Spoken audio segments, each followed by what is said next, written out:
I don't know what they feeling, I don't know what they thinking. Bro, my soul's invincible like Mario when he blanket. It's good, YouTube. How y'all doing? Today we back at like a little park, you see.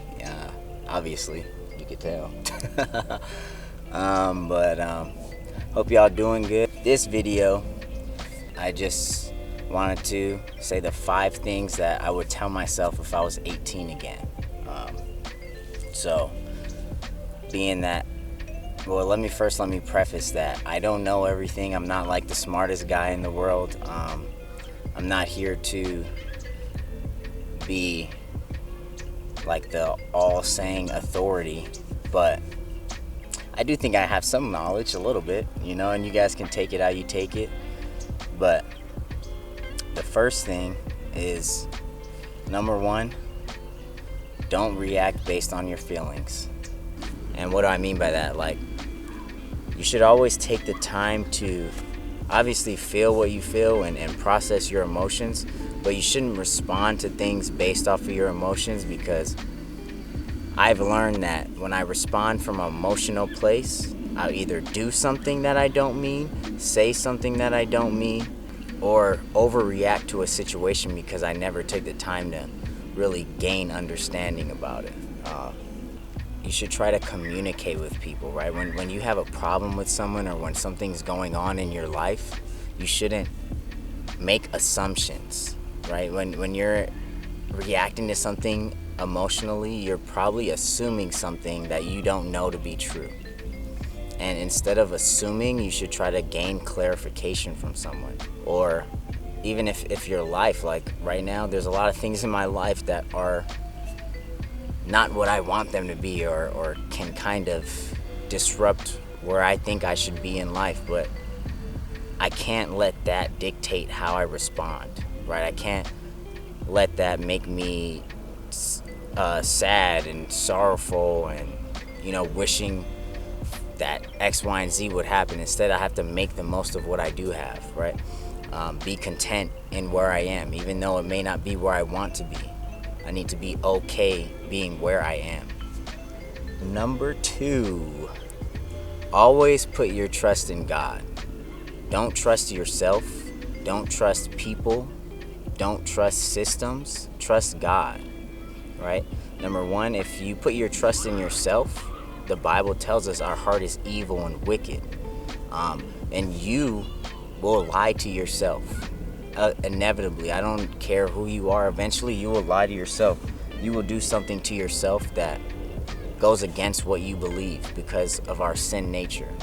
Number 2, people will lie to you. People will let you down. If your hope is in people, that's not a solid place to find hope in or find trust in, because no person is perfect and they won't be able to fulfill everything you need. Number 3, right? The systems of this world. Yes, there are good things in this world. There are bad things in this world. But if your faith is in your job, your career, what you studied in school, you know, and science, like all of these things, if your trust is in that, it's going to fail you, right? You can look at Rome, one of the greatest empires, right? They had a beautiful system, beautiful cities. They were organized and structured in many ways, but guess what? That empire failed. The Mongolian Empire failed. Egypt failed. All of these systems and empires and structures no longer are standing, but God is always there.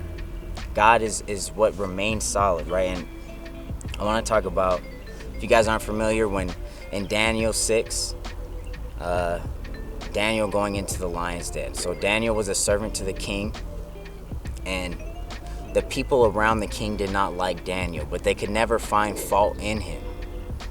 So they devised a plan to make a day where you had to worship the king, right? Because they knew Daniel served God and he always worshiped God. He always prayed, and he was very routine in his prayer. But when they made this decree, did Daniel stop worshiping God and praying to God? No. And they used that to put him into the lion's den. And anyway, so Daniel gets tossed into this lion's den. I'm just giving you a summary. And the lions do not harm him, and he ends up coming out of the lion's den. And if you don't know what a lion's den, so they basically had a cave with lions in it, and they tossed people in it, and they shut it with a rock so you couldn't escape because the lions were going to eat you. Right? And when Daniel comes out, this is what the king said. This is Daniel 6:23. Then the king was exceedingly glad and commanded that Daniel be taken up out of the den. So Daniel was taken up out of the den, and no kind of harm was found on him because he had trusted in his God. So it says no harm was found in him, not because Daniel was better than everyone else, not because Daniel was smarter than anyone else, but because he trusted in God. And later in this story, the king makes a decree that everyone should worship Daniel's God because he is the true God. And that's what I mean by keeping your trust in God. No matter what, Daniel was put in a situation where he was meant to die, to be put to death. But God protected him, not for Daniel's sake, but so God could be glorified. Right? And then Jeremiah 17, verses 7 and 8, it says, "Blessed is the man who trusts in the Lord, whose trust is in the Lord, is the Lord. He is like a tree planted by water, that sends out its roots by the stream, and does not fear when heat comes, for its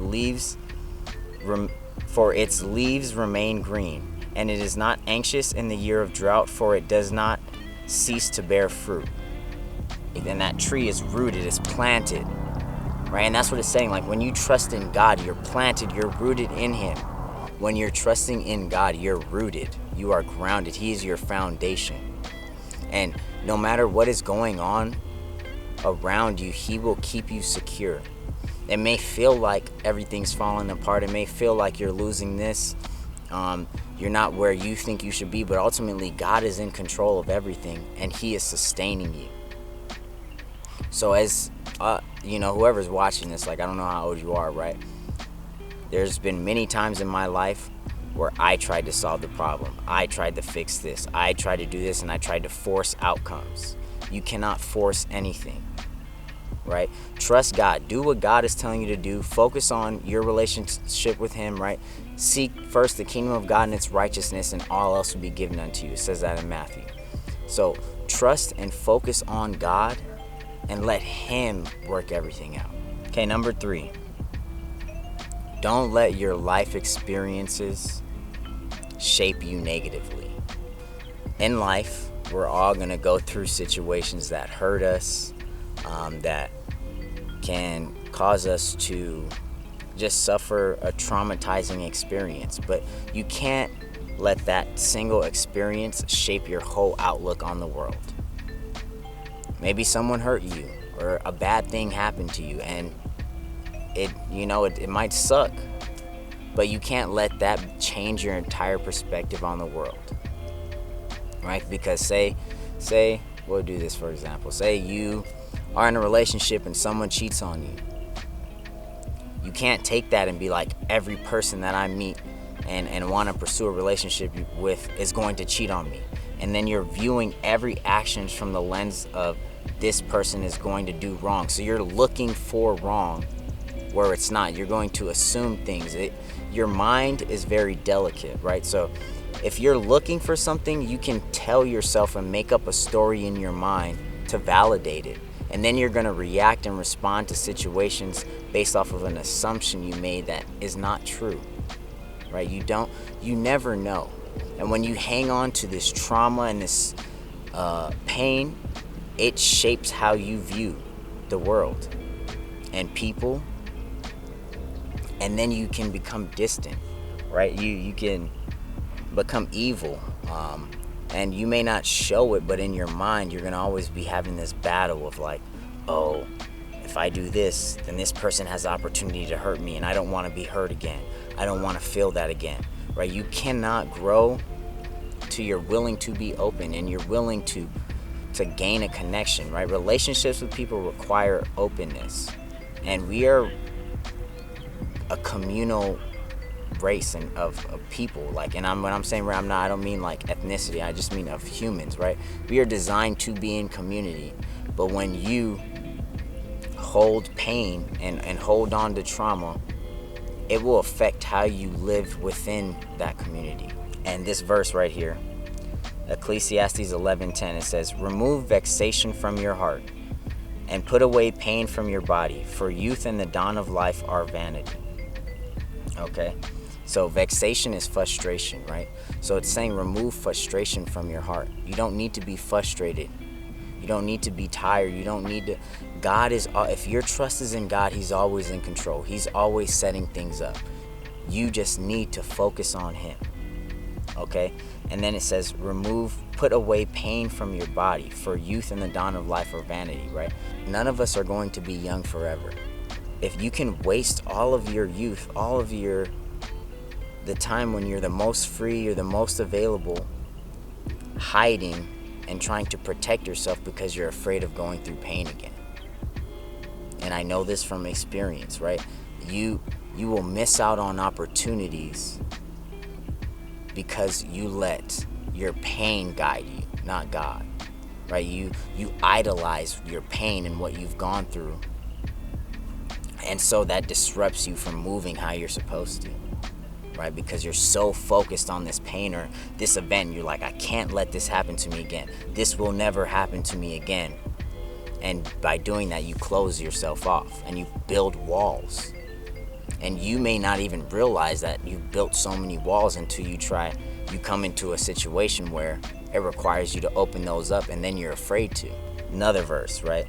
Jeremiah 17:9 and 10. The heart is deceitful above all things and desperately sick. Who can understand it? I, the Lord, search the heart and test the mind. I give every man according to his ways and according to the fruits of his deeds. So again, right? Your heart is deceitful. That's why you need to be in the Word. That's why you need to be in community. That's why you need people to pour into you and while you're pouring out. Because you can be blinded. If you're isolated and you're just going based off of what your heart feels, you can be blinded and be moving in a total wrong direction in life and then waste years chasing something, avoiding something, and then you're going to look back and be like, man, what did I do with my life? You know, I've met so many people recently that are a lot older than me, and they're like, I spent all my life doing this thing because I thought that this is what I should have done. And then they're in their 60s, 70s, and they're like, man, I wish I just lived my life for God. And you don't want to be in that predicament. So, again, right, know yourself and never let anything that has happened to you be your defining moment, right? Don't let the pain, the heartache, the trauma, whatever it is, define you, because that doesn't define you. It happened to you, right? It affected you, but let it build you into a better person. Allow God to use it so that you can help someone else going through a similar situation. Number 4, be a servant to all people. Right, in Matthew 23, verse 11 and 12, Jesus says, the greatest among you shall be a servant. Whoever exalts himself will be humbled, but whoever humbles himself will be exalted. Right, in anything you do in life, you should have the heart of, I want to help someone with this. I want to serve someone. It is not only beneficial in a spiritual way, but say you're starting a business. If you start a business with serving people in mind, your business is going to grow. Why? Because it's helping people, right? When you help people and you build people and you lift up people and you serve them, you become a light to those around you. You can be, the Holy Spirit can shine through you. You literally become the hands and feet of Jesus, right? We're here to make disciples of all nations and to help people. But how can you make a disciple when you're trying to look down on someone? Jesus served his disciples.